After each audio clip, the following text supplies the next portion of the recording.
afternoon. I'm going to share some thoughts about clarity in the second chapter of Bob Johansson's book, Leaders Make the Future.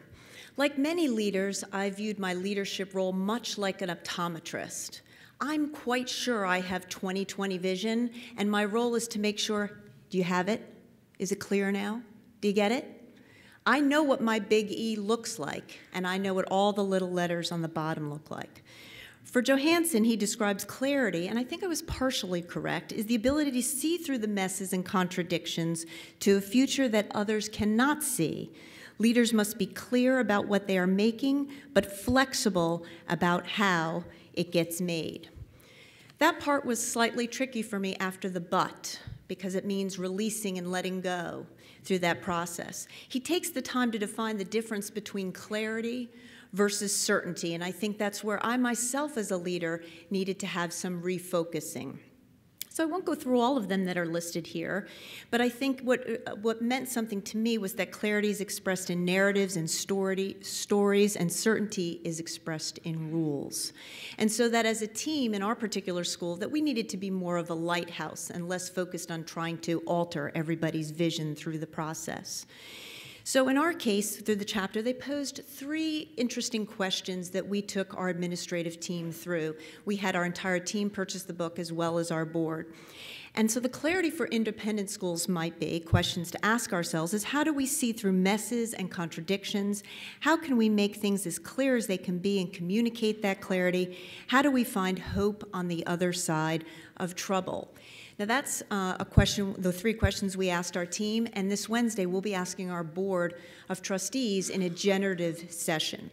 Here are some of the responses from my team that you can see up here, their reactions to these 3 questions, and we spent an entire team meeting having some generative time ourselves. I'm blessed to have 2 brothers who are also major leadership positions in the Southeast. One is a head of school and one who's here head of a large upper school. So we're able to jump into this conversation as well. We really like the phrase, what we permit, we promote. And so we've really tried to digest that as a team and in our different schools about that. At Ravenscroft, we're celebrating 150 years, so we tried to take a practical approach about how we could take this notion of clarity into our work. We took our mission statement, put it on a card, and we focused in our messaging on the other side, laminated to every board member, every administrator, and throughout our organization. We worried about mission creep and mission leak if we did not bring clarity into this year of celebration. For me personally, I had to think about what does this clarity mean for me personally as a leader? Yes, on a Friday, I gave myself a pink slip. I borrowed the notion from Andrea Jung, the former CEO of Avon.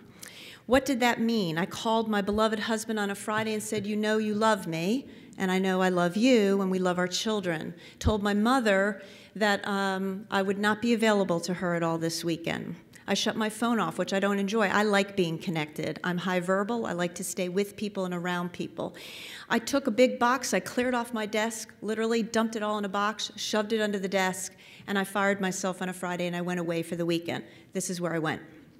It was beautiful. It was beautiful. Favorite spot. I was lonely. I had a really good bottle of wine and my favorite comfort foods. But more importantly, it was time for me to reflect, to pray, to think, and find some personal wellness and clarity within my own life in my own direction. Over the course of my time at the beach, I stumbled upon there one of my favorite children's books called The 3 Questions, based on a story written by Tolstoy. And Nikolai seeks the wise counsel, this important counsel from the wise turtle.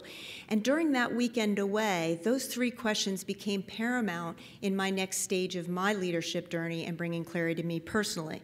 And the 3 questions there, I ask myself almost daily, when is it the right time to do things?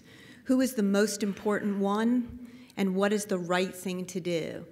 So I'm in a better place as a leader today, bringing personal clarity, institutional clarity, and helping bring clarity to our community as we move forward. And most importantly, after I fired myself on Monday, I walked around my beautiful campus and thought, where should I be?